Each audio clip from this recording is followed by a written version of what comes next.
Oh, let me charge my computer. Let's see. I almost forgot. That might be a critical step. Yeah. All We right, started guys. with black. Right. Starting 5 minutes in, and we have to do part 3. Right. Just when you thought you were done. All right, guys. This is Paul Hedrick again. I'm back with David Pataconi. The video cut off last time, right as we were there at the end.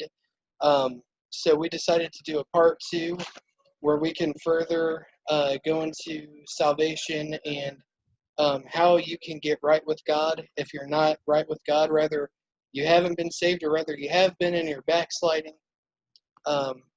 So I believe the last question that I asked in the previous video was how can someone get saved? And we were kind of going into like the salvation process and how to get right with God, etc. So we could definitely start there. Before we do that, though, I want to explain something that I said in the first part because someone asked me about it. Whenever I said that saying a repeat after me prayer could be a work-based salvation. What I meant by that, just briefly, was if that is the only step that someone takes, like that shouldn't be the only step. We should constantly be seeking to get closer to God. You can definitely do a repeat after me prayer and have that as a solid first step, but it shouldn't be the only step. That's kind of what I meant by that. So, without further ado, let's get into salvation and how to get saved, how to get right with God. Yeah. So, what are your thoughts on that? Kind of like I said in the last video, I think a prayer call to God, it's something that in Romans talks about. You have to confess with your mouth and believe in your heart that Jesus is Lord and you'll be saved. That's step one. So beyond that, like I would mirror exactly what you said. It's a relationship. It's something that grows. It's something that you enter into. It's you gain a father, you become a son or daughter. So it's just like baby steps. And Paul talked about throughout Scripture that talking about like growing. We start off as babies and we need milk, and that's kind of like the easy to understand scriptures or things like that. But there's a time where you become more mature in Christ. You develop, you grow, and you eat meat, as Paul talked about. So it's just just like in the natural, a lot of things in the spiritual are mirrored. As far as how things go. So, but yeah, definitely praying or calling out to God. I mean, you don't have to repeat after somebody. You can just say it yourself. You basically, like I said, it's believe in Jesus in your heart, confess in your mouth that He is Lord, and you'll be saved. And it's really not that hard. It's simply praying a prayer. Just saying, Jesus, I know that I've sinned against you. I've sinned against people. I've hurt people. I acknowledge that, and I surrender my life to you, and I give my life to you. You're Lord. I confess that you died on the cross and you resurrected from the dead 3 days later, defeating hell and death. And so I give my life to you. I surrender myself to you in Jesus' name. I mean, it's not really much more than that, but yeah, it's also a life of surrender. It's things that God's going to meet you where you're at.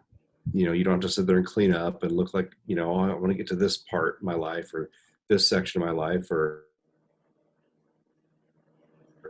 and that's the most important thing. You can never be good enough to impress God because He's God, you're not. So, but He loves you. He loves you the way you are. He loves you at where you're at, and He'll change you. And to the better person that He designed you to be and that you desire to be. I think none of us really, unless you're really, really gone. I mean, none of us are looking to, stay where we're at. I think, humanity, you talk to anyone, they want to, they want to get better from where they're at. They want to go further along and progress from where they're at. And that's where God really helps you. And it's an internal thing. It's not so much like in, just, whatever. It's just, he changes you from the inside out. And I kind of, like I talked about last time, my testimony of, going to juvenile prison and being just a horrible human being. I'm not that. And God's blessed me through that, but I've also surrendered a lot, and I've given in my life and continue to, just not my will, God, your will. And, I ask him, like, even today, I'm just talking to him, like, if there's anything within me, like, search me and find anything that doesn't glorify you, that doesn't please you, and bring it out to the open. And I surrender all that to you, and, like, let's work on that. Sometimes it's easier than other times. There's sometimes it's really hard. You gotta Right. do some things. But in the end, you're better than where you were before. Um, like I said, it's a journey. And it's a lifestyle. It's a relationship. It's all built into one.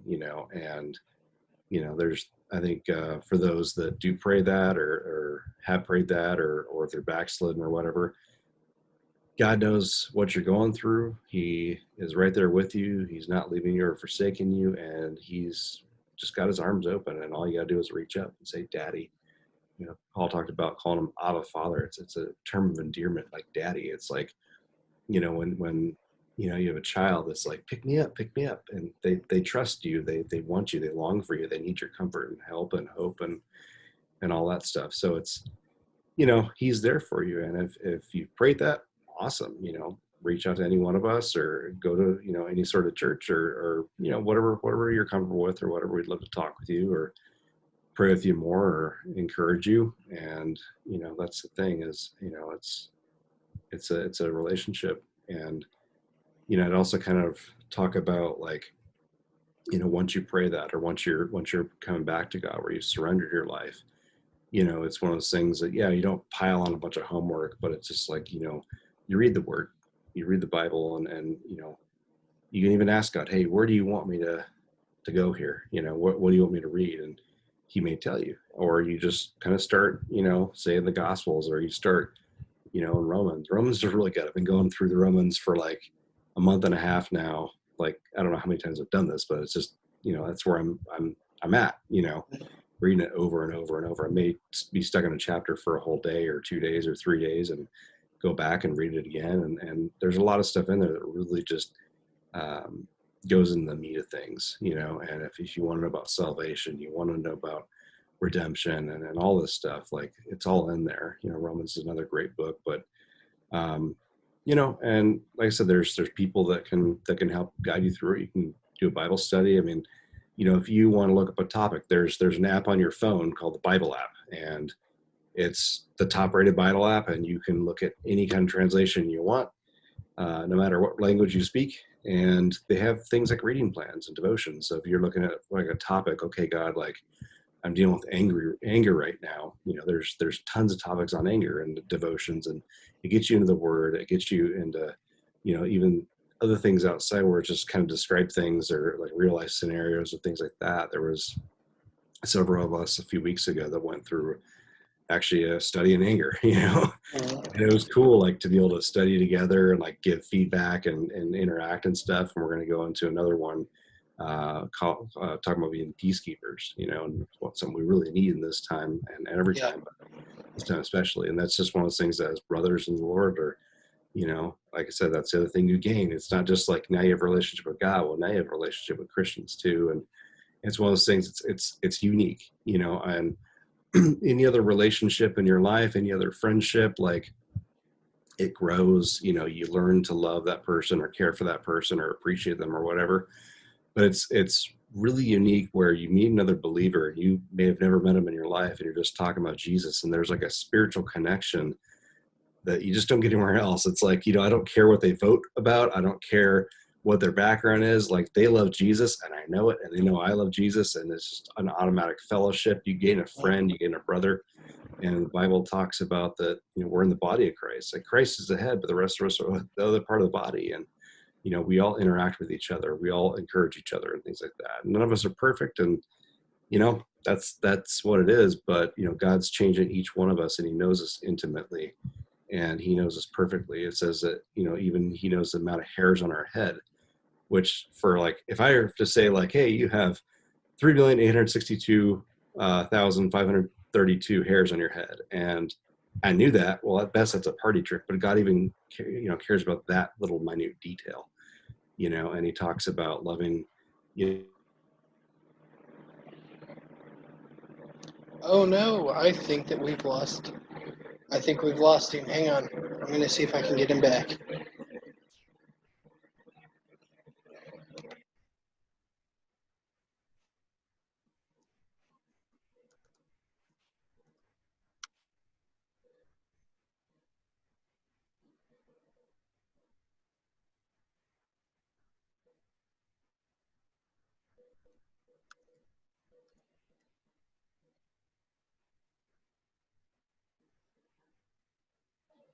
That is the first time that has ever happened where it kicks someone out of a meeting. That makes no sense. I have messaged Dave right now. We're going to see if he can get back on.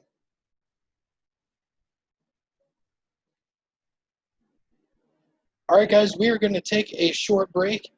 For you guys, it's not going to be a break. For me, it will be a break. So I will see you in 3, 2, and 1. And we are back. Yes. All right. Issues on my fault. It's all my fault. It's all good. Yeah. We don't have to expose what happened. Nah, it's all right. But it's funny that you mentioned the book of Romans and studying that, because I have a friend down in Franklin, which is where I'm originally from, Franklin, Indiana. I knew him back whenever I was kind of like going back into like severe depression and whatnot back in 2017. And he goes to a Baptist church down there, and he tried to encourage me, and I was having none of it. And eventually he's just like, this is kind of awful, but he's like, God, relieve me of this burden. And so we kind of disconnected for a couple of years, and then we reconnected actually just a few weeks ago, and we have been studying, we have started a study of the book of Romans together. Nice. And it's such a solid book. Like, honestly, for new Christians, I recommend starting with the book of Romans, starting with the New Testament in general, but the book of Romans just is such a solid book. I mean, of course, every book in the Bible is a solid book, but Romans is it's very easy to follow. For me, at least, it's easy to understand. It gives a very clear outline of salvation, including baptism and whatnot. So I absolutely love that book. We're actually going to do part two of our study of the book of Romans either tonight or tomorrow. Nice. Not 100% sure yet. We haven't connected yet, but so all new Christians out there, definitely get into the book of Romans. It's a solid starting point. It'll outline salvation very clearly for you.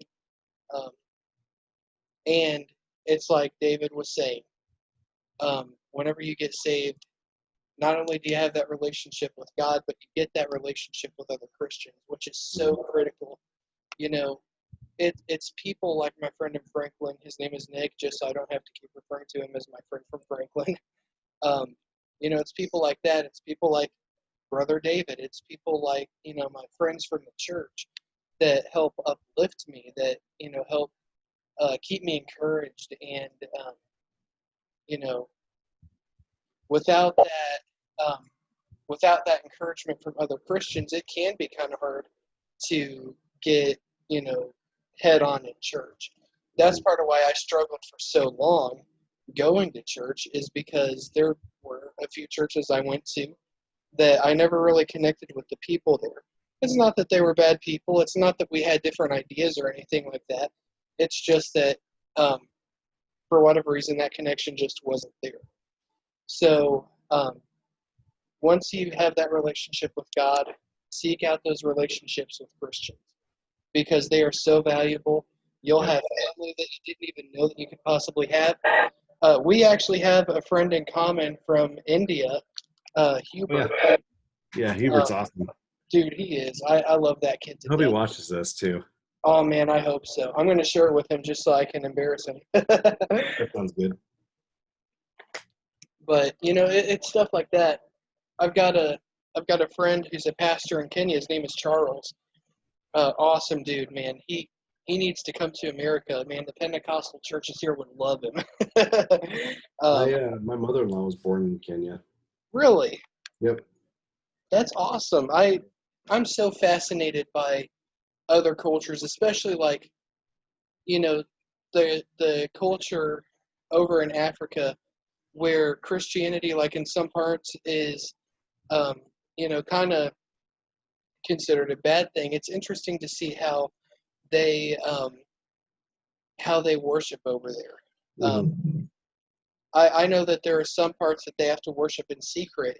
Um, Yeah. but yet, whenever I see the videos that my friend Charles posts, or I have another friend named Thomas who's over there as well. Um, whenever I see their videos, they are just, it's like revival over there. It's like, All the man, time, dude. why can't we have that here? But So I'm gonna kind of chime in on that one because again, as I've been kind of spending time with God and just kind of just really spending time with God a lot.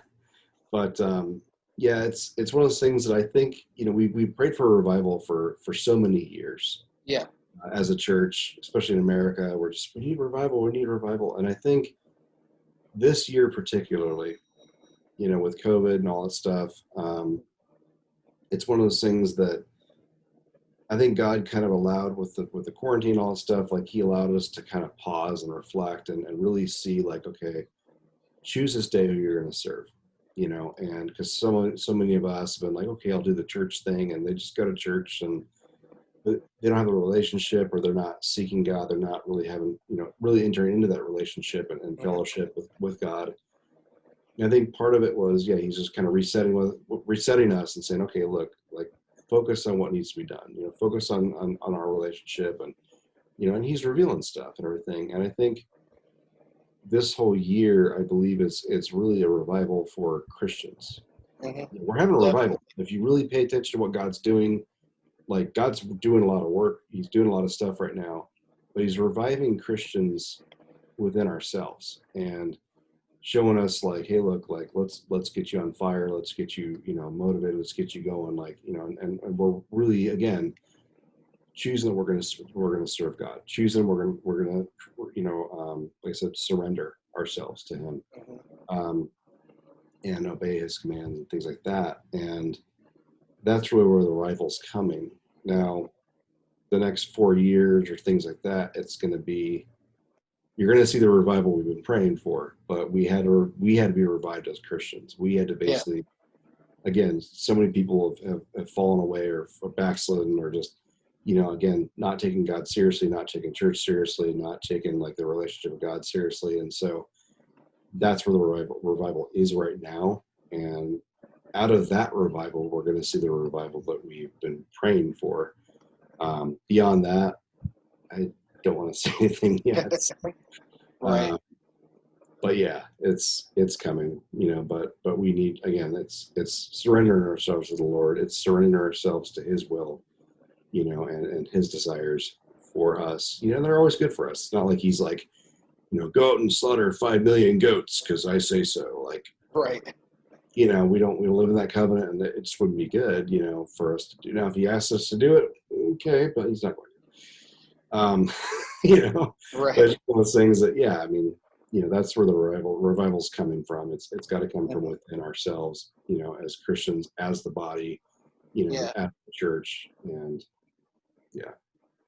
Yeah, and I think it's important for Christians to understand that there is, revival is kind of a blanket term in a way, because there's revival for Christians and there's revival for people who come in and they end up getting saved, where it's more of an outreach type of thing. So, like, you really hit the nail on the head there. We're seeing that where people are finding who they are in God now more. than I've ever seen. And at the same time, I've also noticed that God is kind of weeding out the people who's not all sold out. Yep. And he's giving them an opportunity to Mhm. to solidify their faith, to get 100% sold out to him. Some of them has, and some of them haven't. Um, Pardon my improper grammar there. I just kind of noticed that, but That's fine. Yeah, we know what you meant. but and then there's revival, like what we saw with the Azusa Street revival, where there was people getting saved left and right, where people was getting literally raised from the dead, where people was getting healed. And I believe that can and will happen again. It that the timing is up to God, but we also have to be obedient to God, because if we do not listen, if we do not adhere to God's will, then he's going to have that happen somewhere else. It's kind of like what I was saying.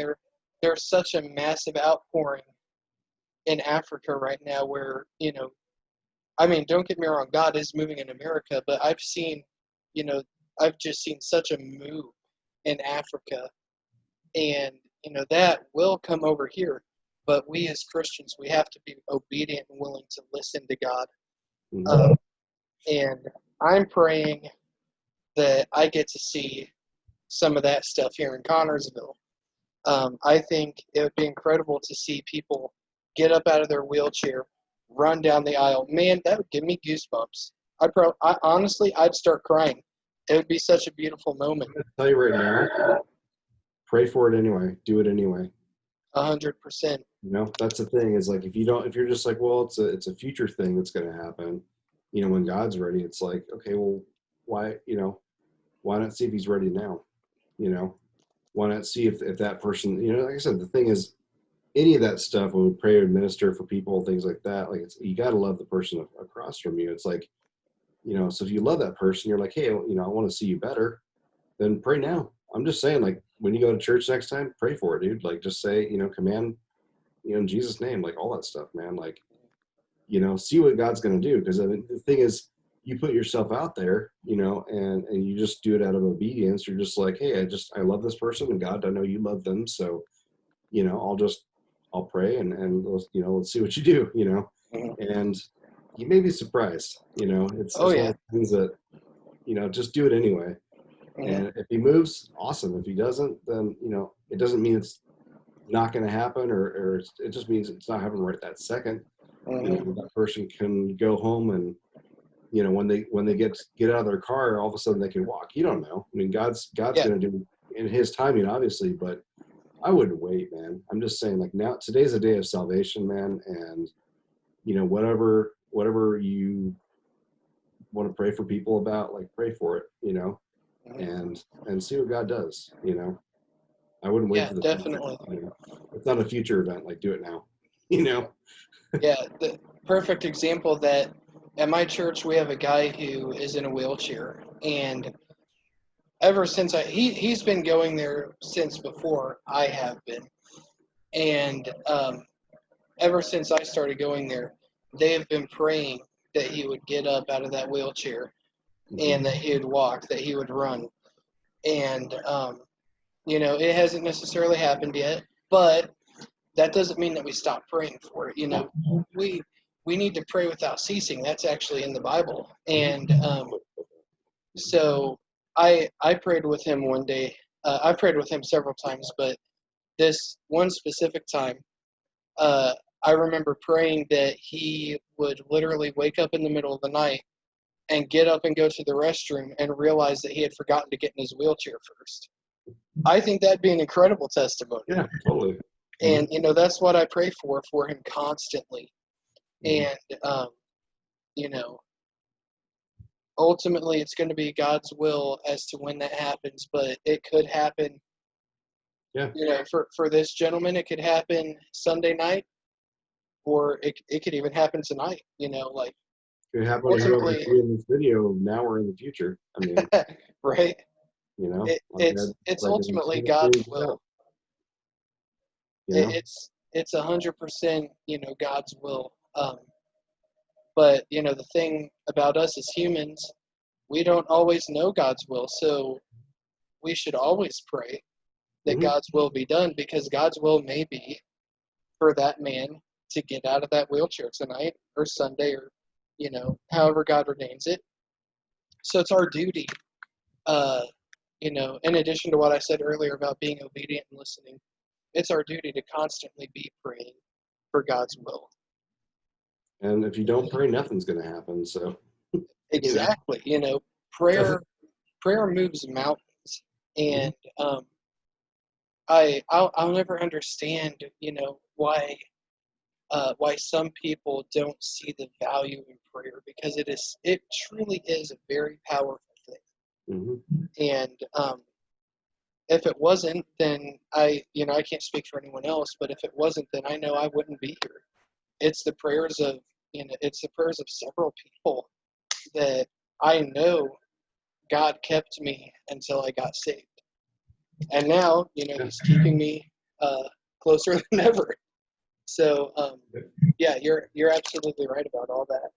I had people praying for me my entire life and kept me from killing myself or going too far and all that stuff. I mean, yeah, I went to juvie, like I said, but it's one of those things that God even used that. There are people praying for me in there, and it's you don't know how your prayers are going to affect somebody, but it's not going to what it cost you a couple minutes, if that, or a couple minutes here and there, and whenever I mean, it's for someone's salvation, for someone to get better, to get out of a wheelchair or any of that kind of stuff, like what is that worth to you, and like I said, the important thing is just loving the person across from you, and I think it's one of those things that our society has largely lost, is our value for the person across from us, and it doesn't matter what political side, red, blue. I didn't do that on purpose, but it just came to me. you know, in the middle somewhere. I mean, Right. the key thing is just like love your neighbor. Jesus talked about it. And that's it. You ask him like, what's the most important commandment? And a lot of people know the 10 Commandments, and all that stuff. But he said, love the Lord your God with all your heart, mind, soul, and strength. And the other is just like it, love your neighbor as yourself. And I read that as like the other's just like it. So he's equating it. And they asked him, what is the greatest commandment? He listed two things, but it's one commandment.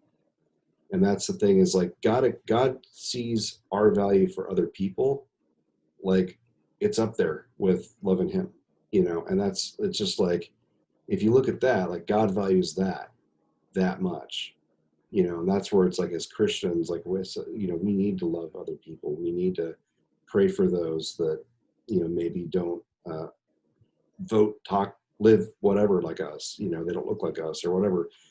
Because the thing is, like, they're just as valuable to God as you are. There's no difference. Like, he's not he doesn't have any favorites. God is no respecter of persons. Exactly. And that's the thing, is like, when you look at that, you realize, like, Jesus said he gave us as Christians the ministry of reconciliation. Okay, that's reconciling people to God. And that's the ministry he gave us specifically. So it's like, he didn't say reconciliation for this group of people or that group of people or this person but not this person. It's like of everyone, and that's where it's like, I think as Christians, we really, really, really need to get back to love on your neighbor as yourself, and loving God with all your heart, mind, soul, and strength. I mean, and the thing is, if you do those two things, like you basically meet all the 10 Commandments, and depending out of the 613 laws, you probably basically meet those. I mean, there's I think about a third of them that you can't do anyway, because they're dealing with whatever. But we're not we're not under the law as Christians, but it's just one of those things that, yeah, it's if you love your neighbor as yourself, you love God with all your heart, mind, soul, and strength, like, you're going to naturally do those other things. You're not going to murder, you're not going to steal, you're not going to covet, you're not going to do any of this kind of stuff, like this nonsense. It's like, you're going to value the person across from you, like, genuinely. It doesn't matter what they look like, act like, whatever. You could just genuinely love somebody, and I think we need to get back to that. That's really important, because Yeah. sadly, the world sees Christians as the most judgmental people in the face of the planet, and they're not wrong. Yeah, that's exactly right. I mean, you look at restaurants, and if you ask a waiter, what's the rudest crowd that tips the least, they're going to say the Sunday crowd right after church, 100% of the time. Yep. And that's sad. That truly is sad, because Christians, we're supposed to be, the salt and light of the world. And, as such, if we're going out and we're being rude to people, if we're being rude to our waiter, or, just someone at the grocery store, someone who cuts us off on the road, we really need to check our hearts on those things, because love is such a critical aspect of the Christian walk. And if we don't have that, then we really, really need to seek God further. Period. So I'm going to ask you a question this time. All right, we're turning the tables. Yeah. You just said seeking God on that. So if you're facing this, or like, okay, I'm not acting like this. Like, what is seeking God? How would you define that in this particular situation? Sure. So I'll give you an example to explain that. Whenever I had several debates with my friend from Franklin, back then I was a fairly rude person on occasion if I disagreed with someone. And so Nick would check me on it. He'd be like, "Hey man, you're being rude right now." And of course, at that point, I was not receptive to what he was saying. Mm-hmm. But over time, God was convicting me more and more and more of it.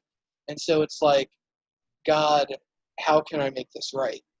Mm-hmm. And so that's actually part of how we reconnected, was because I wanted to make things right with him, because I realized that I was in the wrong. I was being rude. I was being hateful and abrasive. And so that's kind of what I mean is especially like whenever someone is straight up saying, "Dude, you're being rude," we need to immediately stop and be like, "God, what on earth am I doing? God, take this rudeness away from me, because I don't want that, because it's not of you." Mm-hmm. It's a good example. I'll give you one of my answers too. All right, right on. That's what this is about. All right. So me, what's the question? I got this question for you. I got an answer for you. Yeah. Anyway, sorry. I'm yeah. It's all good. Something that's worked for me recently that I've really gotten back into is literally just spending time in God's presence. What that means for me is I literally go back in the closet here. I sit down on the floor. I close the door, and I'll put on like instrumental worship music or whatever, and I'm just having conversations with God.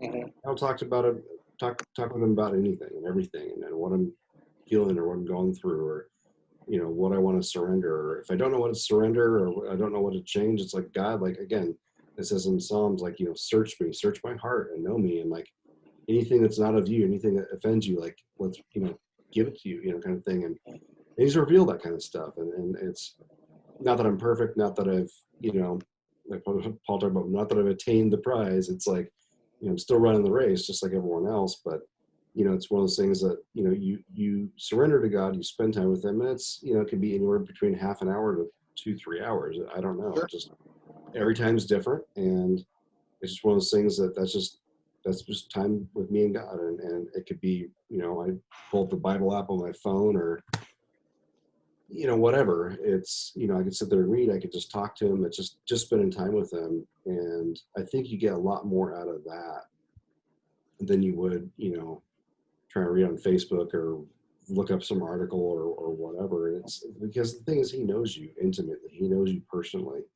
He designed you. He created you. He knows the past, present, and future of every single person. But he cares about every single person. He cares about those little details, like I was saying, with the hairs on your head, or that kind of stuff. It says, like, even that not even one sparrow falls on the sky without God knowing.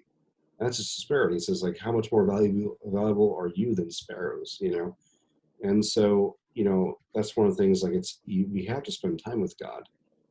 Again, any relationship. If I basically married my wife and then never spent time with her, and it just, would be like, for 10 years, I may say hi to her like every once in a while. That's not a relationship. She's going to leave me. Rightly so. No. Yeah. But I'm just kidding. But that's the thing, is you spend time with that person. You know them. They know you. You have those Right. discussions, and sometimes those discussions can be hard. Sometimes they can be fun, or there's laughter, there's sadness, there's whatever. That's any Yeah. relationship. There's times where I'll spend time in there, and God just reveals something, and I'm just sobbing like a baby. And yes, I'm a man, and I sob like a baby. That's fine. Christian sob, it's okay. It's fine, But that's the thing, is like God's shown me things, and how He loves me, and how He thinks of me. And it's like it talks Yeah. about where God has more thoughts about us than the sands on the seashore. And it's like, He didn't mention which seashore, so I just say all of them, and how much sand is on every seashore.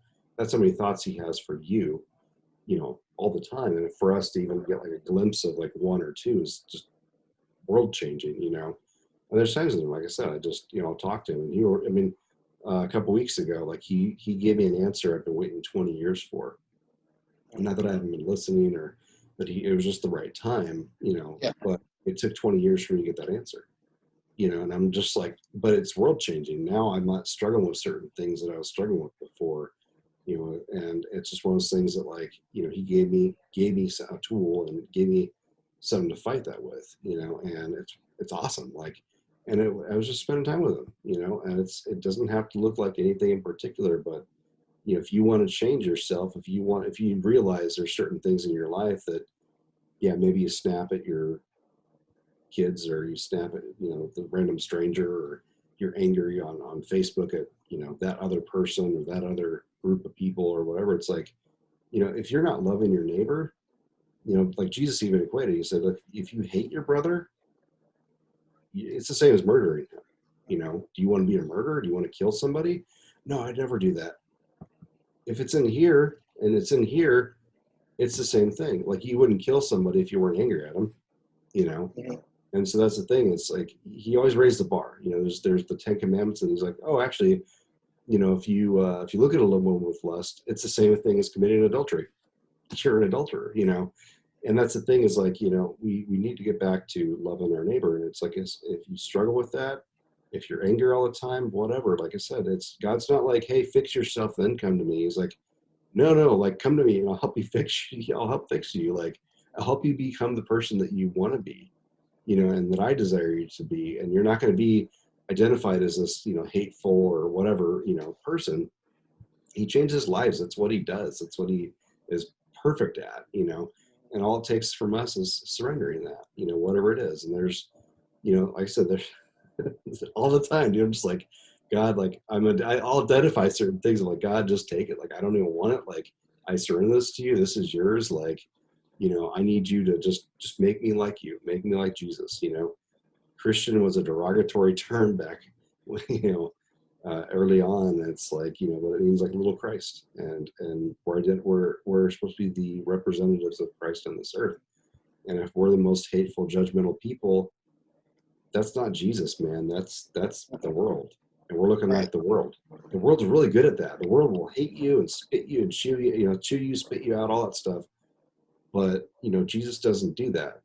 He'll mold you, he'll create you, and make you like Him, make you look like Him. And like, dude, like, no one really hates Jesus. Like, if you read about Him, even if you're not a believer, like, this guy was a pretty cool dude. He loved people. He healed people. He fed people. He, like, no one's saying like his words are even that bad. Like, the guy is just like, hey, love your neighbor. I think any of us can get behind that, Mhm. Dude, at face value, like, nobody really hates Jesus, but they hate Christians. So it's like, okay, let's turn that around. Okay, as Christians that are supposed to be little Christ, we're supposed to be like Christ. Let's be like Christ, And yeah, it's not always easy. Yeah, it hurts. Like I said, there's times in there I'm broken, man, and that's okay. Like, God's fixing me. He's making me more like Him. He's making me look like Jesus, And again, I'm not perfect. I still have my things I struggle with. I mean, all of us have struggles every day, But there's I can tangibly look back, a week, a month, a year, 2 years, 5 years, whatever, and see where I came from and where I'm at now, it's like, wow, God, like you did all that. Like that's amazing, you know? And I think if you talk to any believer that really loves Jesus and has that relationship, they'll tell you the same exact thing. I'm not the same man I used to be. That man died, like he's gone, like, you know, this is not the reflection of any of that. This is a whole new creation. And Paul talked about it in, was it Galatians, I think, right? Or yeah, Galatians, you know, where it's like, you know, the word's kainos. It's like brand new, never existed before. It's not like new. It's just like we're a new creation, you know, but it's not new. Like, okay, I have a 2010 Honda and now I have a 2013 Honda. It's like, no, I have a 2010 Honda and like a tank.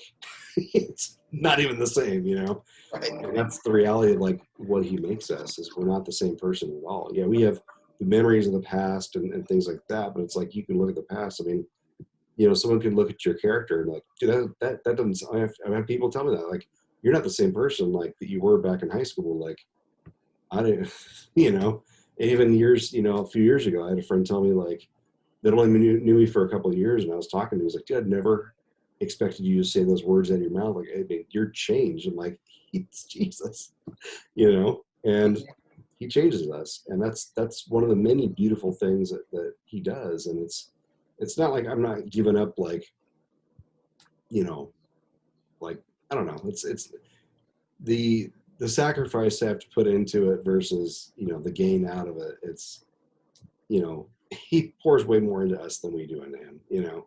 Mm-hmm. But he loves it. He's our dad, you know, he's our father, and he cares for us. And, you know, I didn't have a perfect dad growing up. I didn't have a good role model necessarily, and all that stuff. But like my dad, this guy up there, I mean, like, and then he's perfect, man, and he loves me and accepts me and changes me where I need to change and everything else. And it's awesome, man. I could never go back. Yeah, that's exactly it, man. And that's actually the perfect way to end the video too. That's actually how I was gonna close the video, was saying whenever you get saved and whenever you have that relationship with God, you're not gonna want to go back. You Mm-mm. know, whenever you get delivered from those things, whether it's drugs, whether it's alcohol, Mm-mm. in my case it was Satanism, you know, stuff like that, you're not going to want to go back because that peace that you get from God is so much better than Mm-hmm. any high, than any drunkenness. You know, that just that overwhelming, undeniable peace from God Mm-hmm. is so much better. It's worth so much more. And, um,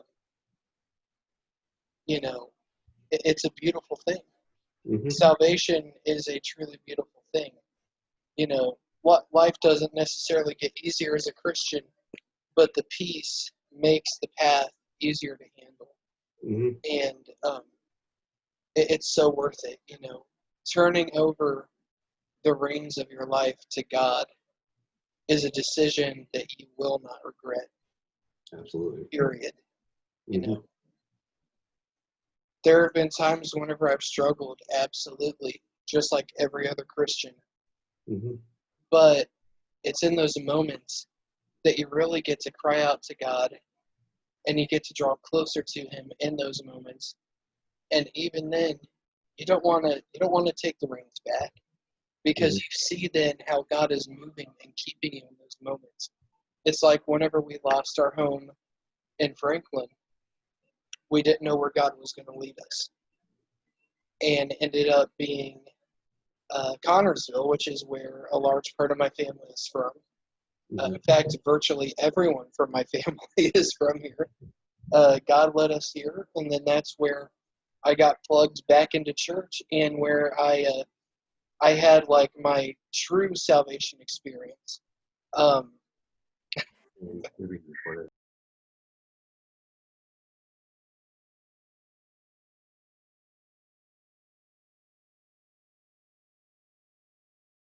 man, this video is so full of bloopers.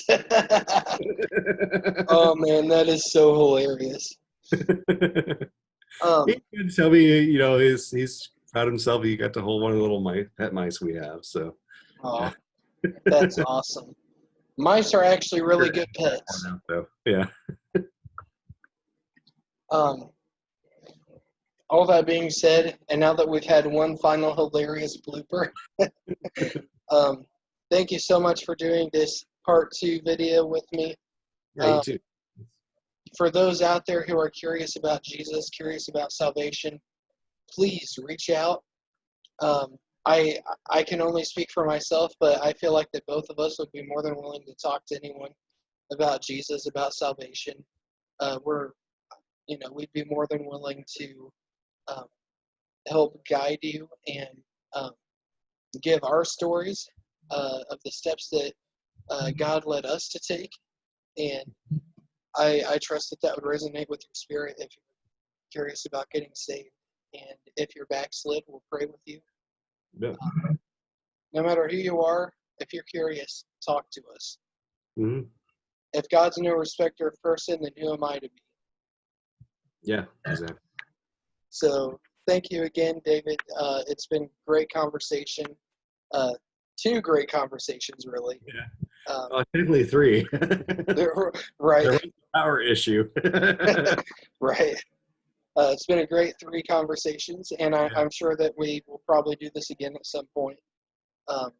So God bless you, and as I said, anyone who's curious, please reach out.